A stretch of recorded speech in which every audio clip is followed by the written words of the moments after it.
নমস্কার, আমি ভাস্বতী। আপনি দেখছেন আপডেট বাংলা ইউটিউব চ্যানেল। রইল আজকের সব থেকে বড় 12টি প্রধান খবর। দেখে নিন এক নজরে আজকের হেডলাইন্সগুলি। বিজেপি তৃণমূল সংঘর্ষে উত্তপ্ত খানাকুল, পুলিশকে লক্ষ্য করে ইট বৃষ্টি। বিজেপি নেতাদের পদাঘাত করে বাংলাদেশে পাঠাবো, বিতর্কিত মন্তব্য তৃণমূল নেতার। গিজগিজ করছে পুলিশ, রবিবার সকালে দখলমুক্ত 175 বিঘা জমি, উচ্ছেদ 309টি বাংলাভাষী মুসলিম পরিবার।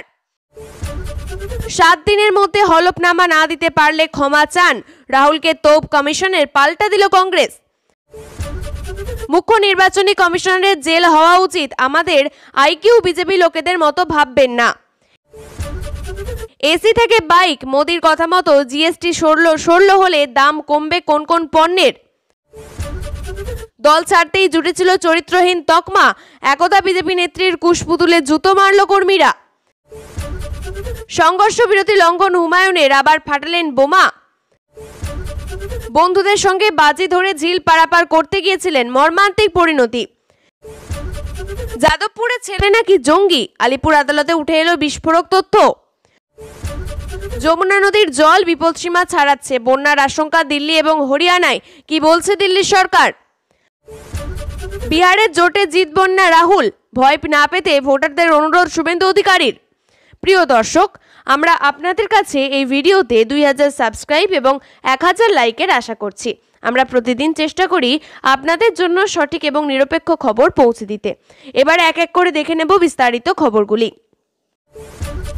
বিজেপি তৃণমূল সংঘর্ষে ব্যাপক উত্তপ্ত খানাকুল, পরিস্থিতি সামাল দিতে গিয়ে আক্রান্ত পুলিশ, আহত হয়েছেন বেশ কয়েকজন, তাদের মধ্যে পুলিশ কর্মীও রয়েছে।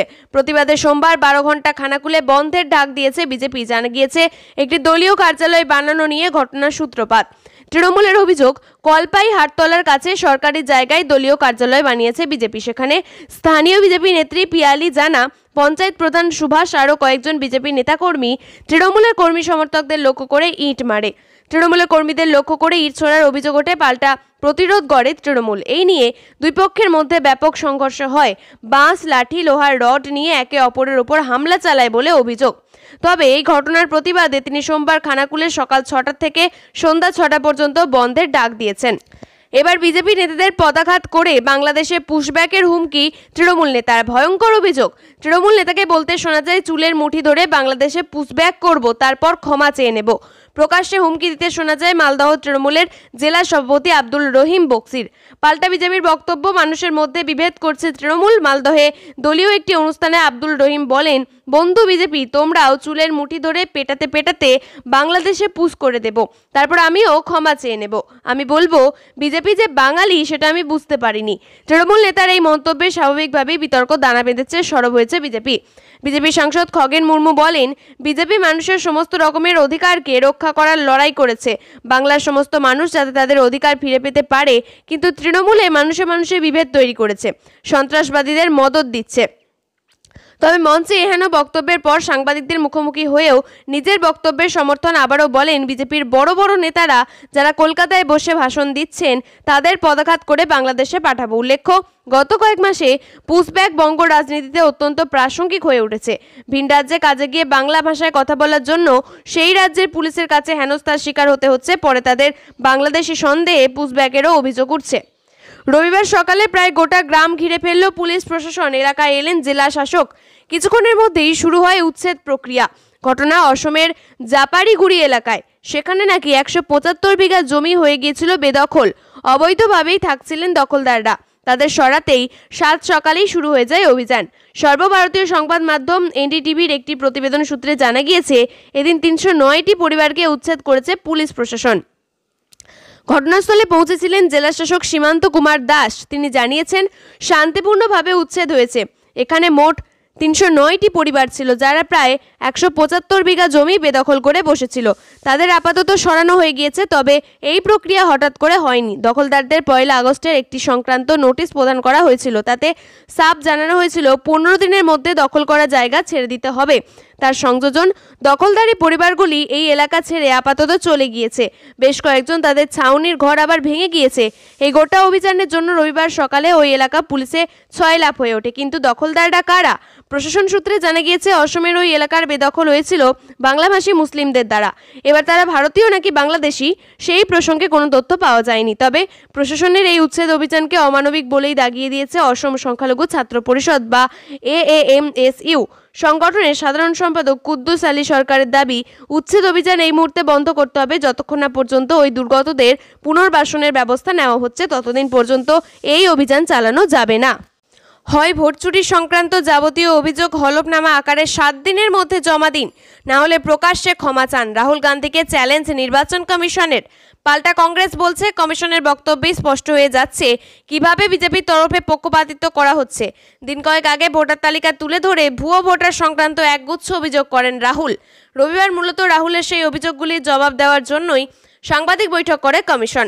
ভোট চুরির মতো আপত্তিকর শব্দ ব্যবহার করে বিভ্রান্তি ছড়ানোর অভিযোগের নাম না করে লোকসভার বিরোধী দলনেতা রাহুল গান্ধীকে তুলোধনা করেন মুখ্য নির্বাচনী কমিশনার জ্ঞানেশ কুমার। এদিন জ্ঞানেশ কুমার দাবি করেন, কমিশনের ঘাড়ে বন্দুক রেখে জনগণকে নিশানা করে রাজনীতি চলছে। সাধারণ ভোটারদের বিভ্রান্ত করার চেষ্টা করা হচ্ছে। এভাবে মিথ্যাকে সত্যি করা যাবে না। মুখ্য নির্বাচন কমিশনার সাফ কথা, ভোট চুরির মতো আপত্তিকর শব্দ ব্যবহার করে দেশকে বিভ্রান্ত করা হচ্ছে। এটা সংবিধানের অপমান ছাড়া আর কিছুই নয়। এই ধরনের এত নিখুঁত প্রক্রিয়ার পরেও এত ভিত্তিহীন অভিযোগ করা হচ্ছে, এর উদ্দেশ্য কি তা বোঝাই যাচ্ছে। জ্ঞানেশ কুমার কংগ্রেসের নেতার উদ্দেশ্যে চ্যালেঞ্জ ছুড়ে দিয়ে বলেন, রাহুল গান্ধী যে সব অভিযোগ করেছেন 7 দিনের মধ্যে সেগুলির প্রমাণসহ হলফনামা দিতে হবে, না হলে দেশবাসীর উদ্দেশ্যে ক্ষমা চাইতে হবে। আর সেটা না করলে ধরে নেওয়া হবে রাহুলের অভিযোগ ভ্রান্ত। কংগ্রেস নেতা জয়রাম রমেশ সোশ্যাল মিডিয়ায় বলেছেন, নির্বাচন কমিশন রাহুল গান্ধীকে হুমকি দিয়েছেন। তবে রাহুল গান্ধী যেমন কর্ণাটকের এক আসনে ভোটের তথ্য তুলে ধরে ভোট চুরির অভিযোগ তুলেছিলেন, তেমনি বিজেপি নেতা অনুরাগ ঠাকুরও একই রকমভাবে বিরোধীদের জেতা আসনে ভুয়ো ভোটার রয়েছে বলে দাবি করেছিলেন। কমিশন রাহুলকে 7 দিনের মধ্যে হলফনামা আকারে তথ্য দেওয়ার চ্যালেঞ্জ করলেও অনুরাগ ঠাকুরের উদ্দেশ্যে তেমন কোনো চ্যালেঞ্জ করেনি। সেটা নিয়ে প্রশ্ন তুলছে কংগ্রেস। তবে মজার কথা হলো, ভোটার তালিকায় কিছু ত্রুটি রয়েছে, সেটা এদিন মেনে নিয়েছে নির্বাচনী কমিশনও। মুখ্য নির্বাচন কমিশনারের বক্তব্য, সেই সব ত্রুটি মিটিয়ে নিতে বিহারে SIR করা হচ্ছে, আর তাতে সব পক্ষ অংশগ্রহণ করে প্রক্রিয়াকে নিখুঁতভাবে করার চেষ্টা করা হচ্ছে। তৃণমূল কংগ্রেসের সাংসদ মহুয়া মৈত্র নির্বাচন কমিশনকে আক্রমণ শানালেন। বিহারে 22 লাখ মৃত ভোটারের বিষয়ে নির্বাচন কমিশনের দাবি নিয়ে তিনি এই আক্রমণ করেছেন। মহুয়া বলেন, যদি সত্যিটা এমনটাই হয়ে থাকে তাহলে গত কয়েক বছর ধরে নির্বাচন কমিশনের প্রত্যেক আধিকারিক এবং মুখ্য নির্বাচন কমিশনারের জেলে থাকা উচিত। মহুয়া মৈত্র নির্বাচন কমিশনের প্রেস কনফারেন্স নিয়ে নিজের এক্স হ্যান্ডেলে একটি ভিডিও শেয়ার করেছেন। সেই ভিডিও ক্যাপশনে মহুয়া লিখেছেন, স্যার, আমাদের গড় IQ-কে বিজেপি ক্যাডারের মতো মনে করবেন না। তৃণমূল সাংসদ আরও লিখেছেন যে আপনাদের করা দাবি শুনে হাসি পাচ্ছিল। তিনি বলেন যে গত কয়েক বছরে প্রতি বছরে বিহারে ভোটার তালিকা সংশোধন করা হয়েছে। এই সব কিছু নির্বাচন কমিশনারের তত্ত্বাবধানে হয়েছে। যদি এরপরেও ভোটার তালিকা থেকে মৃত ভোটারদের নাম সরানো না গিয়ে থাকে, তাহলে এর জন্য কাকে দোষ দেওয়া উচিত? তাহলে ভুলটা কার? কৃষ্ণনগরের সাংসদ আরও বলেন যে যদি পরিসংখ্যান ঠিক না থাকে তাহলে ভুলটা কার? এই সব কিছুই তো আপনারাই দেখাশোনা করছেন, তাই আপনাদেরই সম্পূর্ণরূপে দায়ী। পণ্য এবং পরিষেবা কর GST সরলীকরণের পথে নেমেছে কেন্দ্র। ৭৯তম স্বাধীনতা দিবসে লালকেল্লা থেকে কর এবং স্বাধীনতা ইঙ্গিত দিয়েছেন প্রধানমন্ত্রী মোদী। সরলীকৃত GSTর ব্যবস্থা যে নতুন প্রজন্মের জন্য একটা বড় উপহার হতে চলেছে, সেই কথাও শোনা গিয়েছে। তবে GST ঠিক কেমন দেখতে হবে? বর্তমানে দেশে বিক্রি হওয়া পণ্যগুলির 5%, 12%, 18%, 28% GST কাঠামোর আওতায় ভুক্ত। PTI সূত্রে খবর, এই 4টি কাঠামো, 2টি কাঠামো যথাক্রমে 12%, 28% GST স্ল্যাবকে সরিয়ে দেওয়ার চিন্তা করছে কেন্দ্রীয় সরকার। সেপ্টেম্বরেই রয়েছে GST কাউন্সিলরের বৈঠক, যেখানে সিদ্ধান্ত নেওয়া হবে চূড়ান্ত সিদ্ধান্ত। তবে কেন্দ্র যদি কাঠামো পরিবর্তনের এই সিদ্ধান্ত চূড়ান্ত করে, তাহলে চুলে মাখানো তেল, মাজন, সাবান, যে কোনো রকমের প্রক্রিয়াজাত খাদ্য, ফ্রোজেন সবজি, condensed milk, computer, mobile, geyser, cycle, cooker, সমস্ত কিছু মেশিনের মতো সামগ্রীগুলি যা এতদিন 12% কাঠামোর অন্তর্গত ছিল, তা এক ধাপ নেমে পড়বে 5%। অন্যদিকে 28% কাঠামোর আওতায় থাকা পণ্য যেমন AC, fridge, washing machine, TV, বাইকের মতো পণ্যে GST নেমে আসবে 18%। অতএব অল্প হলেও সাশ্রয় হবে ক্রেতাদের। একসময় বিজেপি করতেন, পঞ্চায়েত সমিতির মহিলা সভাপতি ছিলেন তিনি। তবে সম্প্রতি বিজেপি ছেড়ে যোগ দেন তৃণমূলে। এটাই হলো কাল। চরিত্রহীন বলে আখ্যা দেওয়া হয় ওই মহিলাকে বলে অভিযোগ। এবার তার কুশপুতুল দাহ করল বিজেপি। শুধু তাই নয়, জুতো মারা হলো প্রাক্তন নেত্রীর ছবিতে। পাল্টা বিজেপি নেতাদের কুরুচিকর মন্তব্যের প্রতিবাদ তমলুক থানায় অভিযোগ দায়ের করলেন মহিলা সভানেত্রীর স্বামী। গত বৃহস্পতিবার শহীদ মাতঙ্গিনী পঞ্চায়েত সমিতির সভাপতি সঙ্গীতা আদক মাইতি বিজেপি ছেড়ে তৃণমূলে যোগ দেন। তৃণমূলে যোগ দেওয়ার পরই তাকে চরিত্রহীন আখ্যা দেওয়া হয় বিজেপির তরফ থেকে অভিযোগ। এরপর শনিবার সঙ্গীতা এবং তার স্বামী সাংবাদিক সম্মেলন করে জানান, জেলা পরিষদের বিরোধী দলনেতার বিরুদ্ধে তারা তমলুক থানায় অভিযোগ দায়ের করেছেন কুরুচিকর মন্তব্যের পরিপ্রেক্ষিতে। বিজেপি তরফেও শনিবার সন্ধ্যায় মিছিল বের করা হয়, প্লাকেট ঝোলানো হয় যাতে কুরুচিকর ভাষা লেখা ছিল। পূর্ব মেদিনীপুর জেলা পরিষদের বিরোধী দলনেতা বামেদের গুচ্ছাইতে বলেন, দল থেকে উনি দূরত্ব তৈরি করেছেন। মেয়েটি তৃণমূলের লোকজনদের সঙ্গে দরজা বন্ধ করে সময় কাটাতো। এই মেয়েটি আর্থিক দুর্নীতির সঙ্গে যুক্ত ছিলেন। সঙ্গীতা আদক বলেন, উনি যে ভাষায় কথা বলছেন সেটাতে ওনার চরিত্র প্রকাশ পায়। আমি আর কিছুই বলবো না। এক সপ্তাহ অতিক্রান্ত হয়নি, ভরতপুরের তৃণমূল বিধায়ক হুমায়ুন কবির জেলাওয়ারি বৈঠক করছেন তৃণমূলের সর্বভারতীয় সাধারণ সম্পাদক অভিষেক বন্দ্যোপাধ্যায়ের সঙ্গে। সাময়িক বিরতি নিয়ে ফের আবার ফর্মে হুমায়ুন। সূত্রের খবর, অভিষেকের বৈঠক থেকে হুমায়ুনকে বলেছিলেন, আপনি সবকিছু নিয়ে কথা বলেন, দলকে বিড়ম্বনায় ফেলেন। তারপর থেকে 5 দিন স্পিক টি নট। এরপরে ফের এক প্রকার সংঘর্ষ বিরতি চুক্তি লঙ্ঘন করে বিধায়ক যে মন্তব্য করলেন তা আবারও দলকে অস্বস্তিতে ফেলল তা বলার অপেক্ষা রাখে না। গতকাল বিকেলে হঠাৎ মুর্শিদাবাদের ঝরণ যায় বীরভূমের দাপুটে নেতা বীরভূম জেলা পরিষদের সভাধিপতি কাজল শেখ ব্লক তৃণমূল কংগ্রেসের কনভেনসার মাহে আলমের সঙ্গে সৌজন্য সাক্ষাৎকার করার পাশাপাশি একটি সাংবাদিক বৈঠক করেন। এই নিয়ে মন্তব্য করেন হুমায়ুন। তবে হুমায়ুন বলেছিলেন, দল করেই প্রমাণ করতে চাই, বলদ দিয়ে নয়, ছাগল দিয়ে না। পরবর্তীতে তিনি নতুন দল গড়ার হুঁশিয়ারি দেন। যদিও অভিষেকের সঙ্গে বৈঠকের পর খানিক শান্ত হন হুমায়ুন, তবে আবারও বিস্ফোরক তিনি। বন্ধুদের সঙ্গে বাজি ধরে সাঁতার কেটে ঝিল পারাপার করতে গিয়ে প্রাণ গেল এক যুবকের।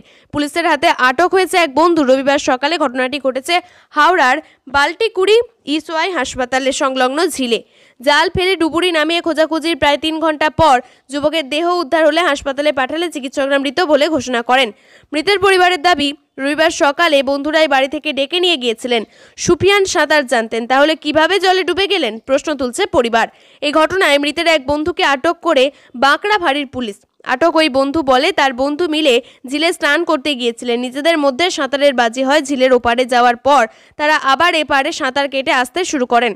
ঝিলের মাঝখানে এসে সুফিয়ান হাঁপিয়ে পড়েন, ডুবতে শুরু করেন। সুফিয়ান তাকে ধরে অনেকটা এগিয়ে আসেন, কিন্তু তাকে জড়িয়ে ধরে থাকায় তিনিও ডুবে যেতে থাকেন। কোনো রকমে তিনি এপারে পৌঁছান আর সুফিয়ান ডুবে যায় বলে জানিয়েছেন তিনি। হিন্দাল মজুমদার এই মুহূর্তে বাংলায় এই নামটা হিন্দল তৈরি করেছে। বুধবার মধ্যরাতে স্পেন থেকে বিমানে চেপে দিল্লিতে আসেন, যাচ্ছিলেন দিদির বাড়ি। তারপর সেখান থেকে সরাসরি যাওয়ার কথা ছিল কলকাতায় নিজের বাড়ি, কিন্তু তার আগে তাকে ঘিরে ফেলেন কলকাতা পুলিশ। কিছু বোঝার আগেই প্রিজন ভ্যানে তুলে সোজা থানায়। অবশ্য এই সমস্ত দাবিকে নস্যাৎ করে রাজ্যের পক্ষে আইনজীবীর যুক্তি, লুকআউট নোটিশ আদালতে নয়, পুলিশ সুপার জারি করে। পাশাপাশি আদালতের মধ্যেই উঠে আসে উত্তেজনার পতাকা পোড়ানোর কথাও। তবে বাঙালি গবেষকের জামিন বিরোধিতায় রাজ্যের হয়ে আইনজীবী তুললেন জঙ্গি প্রসঙ্গ। বললেন, কলকাতায় আমেরিকা সেন্টারে হামলায় সশরীরে আফতার আনসারি স্পটে ছিলেন না, দুবাইয়ে বসে ষড়যন্ত্র করেন, এখানে এক্সিকিউটিভ ছিলেন। আমরা ঝাড়খণ্ড থেকে অভিযুক্তদের গ্রেপ্তার করি, বেরিয়ে এসেছিল ষড়যন্ত্রের তথ্য। পরে দুবাই থেকে গ্রেপ্তার হয়েছিল আফতার। আপাতত 18 আগস্ট পর্যন্ত মূল অভিযুক্ত হিন্দল মজুমদারকে পুলিশে হেফাজতে রাখার নির্দেশ দিয়েছে আদালত। এদিন তার পক্ষের আইনজীবী বিনয় রায় বলেন, হিন্দল তো স্পেনে ছিল, ও কি করে এমন ষড়যন্ত্র করে, গল্প তৈরি করা হচ্ছে। অন্যদিকে রাজ্যের পক্ষ থেকে আইনজীবী সৌরেন ঘোষাল বলেন, উনি মাস্টার মাইন্ড, ওনার সঙ্গে আরও অনেকে রয়েছে, তদন্ত চলছে। প্রশ্ন উঠতে শুরু করেছে একজন বাঙালি গবেষক ছাত্রের বিরুদ্ধে এভাবে সরাসরি জঙ্গির সঙ্গে তুলনা করা যায় কিনা। শুরু হয়েছে রাজনৈতিক বিতর্ক। তবে ছেলেটির গ্রেপ্তারি বাঙালি অস্মিতায় আঘাত বলে মনে করছেন হিন্দলের বাবা চন্দন মজুমদার। ব্রাত্য বসুর গাড়ির হামলার এতদিন পর্যন্ত একটা ইন্টেন্সিটি হিসেবেই দেখেছিলেন ওয়াকিবহাল মহল। তবে রাজনৈতিক শিকার হচ্ছেন নাকি বাঙালি গবেষক ছাত্র, সেই প্রশ্নের উত্তর বলবে সময়। দিল্লি সরকার রবিবার এক পরামর্শ জারি করেছে। জানানো হয়েছে, আগামী 2 দিনের মধ্যে যমুনা নদীর জলস্তরের বিপদসীমার উপরে উঠতে পারে। সেচ এবং বন্যা নিয়ন্ত্রণের বিভাগের তথ্য অনুযায়ী 19 আগস্ট রাত 2টার মধ্যে যমুনার জলস্তর 206 মিটার বিপদসীমা অতিক্রম করতে পারে বলে আশঙ্কা করা হচ্ছে। তবে বিপদসীমার কাছাকাছি পৌঁছানোয় একাধিক সতর্কতামূলক ব্যবস্থা নেওয়া হয়। সূত্রের খবর অনুযায়ী হ্রদের 3টি গেটের বন্যার গেটের মধ্যে একটি গেট খোলা হয়েছে অতিরিক্ত জল ছাড়ার জন্য। জল ছাড়ার আগে আশেপাশের সব অঞ্চলকে সতর্ক করে দেওয়া হয়। সাধারণভাবে 1163 ফুট জলস্তর পৌঁছালে এই গেটগুলি খোলা হয়। বর্তমান পরিস্থিতির উপরে প্রশাসনের কড়া নজরদারি রয়েছে এবং নদীগুলির আশেপাশে বসবাসকারী মানুষদের উপরে প্রয়োজনীয় সতর্কতা অবলম্বন করতে বলা হয়েছে। তবে সর্বভারতীয় সংবাদ মাধ্যম সূত্রে জানা গিয়েছে, প্রবল বৃষ্টির কারণে দিল্লির বিভিন্ন এলাকায় জলবদ্ধতা দেখা গিয়েছে। এই পরিপ্রেক্ষিতে দিল্লির ট্রাফিক পুলিশ একটি পরামর্শ জারি করেছে। এক্সে একটি পোস্ট দিল্লির ট্রাফিক পুলিশ জানিয়েছে, এহেন চলমান বৃষ্টির কারণে আনন্দ পর্বতের নিউ রোহতক রোডের গলি নম্বর 10-এ জলবদ্ধতা তৈরি হয়েছে, যার ফলে কোমাল টি পয়েন্ট থেকে পাঞ্জাব ব্যাগ এবং উল্টো দিকে উভয় দিকের গাড়ি চলাচলের সমস্যা হচ্ছে। পশ্চিমবঙ্গের বিধানসভার বিরোধী দলনেতা শুভেন্দু অধিকারী রবিবার বলেছেন, আসন্ন বিহার বিধানসভা নির্বাচনে কংগ্রেস জিতবে না। এএনআইকে দেওয়া একটি সাক্ষাৎকারে শুভেন্দু অধিকারী বলেন যে ইন্ডিয়া জোট ভিত্তিহীন দাবির মাঝে ভোটারকে ভয় দেখানোর চেষ্টা করছে। নির্বাচন কমিশন সরাসরি জানিয়েছে যে ইন্ডিয়া জোট যা করছে তা ভিত্তিহীন এবং প্রমাণ দিতে প্রস্তুত নয়। ভারতের প্রধান নির্বাচন কমিশনার রবিবার কংগ্রেস নেতা রাহুল গান্ধীর ভোট চুরির অভিযোগ খারিজ করে দিয়েছেন এবং তাকে স্বাক্ষরিত হলফনামা দিতে অথবা দেশের কাছে তাদের মন্তব্যের জন্য ক্ষমা চাইতে বলেছেন। প্রধান নির্বাচন কমিশনার লোকসভার বিরোধী দলনেতার পক্ষপাতিত্বের অভিযোগকে করেছেন। তবে সম্মেলনে ভাষণ দিতে গিয়েছিলেন তিনি কর্ণাটকের মহাদেবপুরা বিধানসভায় ভোটদান নিয়ে কথা বলেন। রাহুল গান্ধী অভিযোগ করেছিলেন যে ভোট কেন্দ্র থেকে সিসিটিভি ফুটেজ মুছে ফেলার নির্দেশে নির্বাচন কমিশন প্রমাণ নষ্ট করেছে। তিনি অভিযোগ করেছিলেন, এই নির্বাচন কমিশন সমগ্র প্রক্রিয়া সম্পন্ন হওয়ার পর মাত্র 45 দিনের জন্য সিসিটিভি এবং ওয়েবকাস্টিং ফুটেজ সংরক্ষণ করেছে, যদি না আদালতে নির্বাচনের ফলাফল চ্যালেঞ্জ করা হয়। প্রিয় দর্শক, নিয়মিত সঠিক খবরগুলি সঠিক টাইমে পেতে সাবস্ক্রাইব করুন আপডেট বাংলা চ্যানেলটিকে। ধন্যবাদ।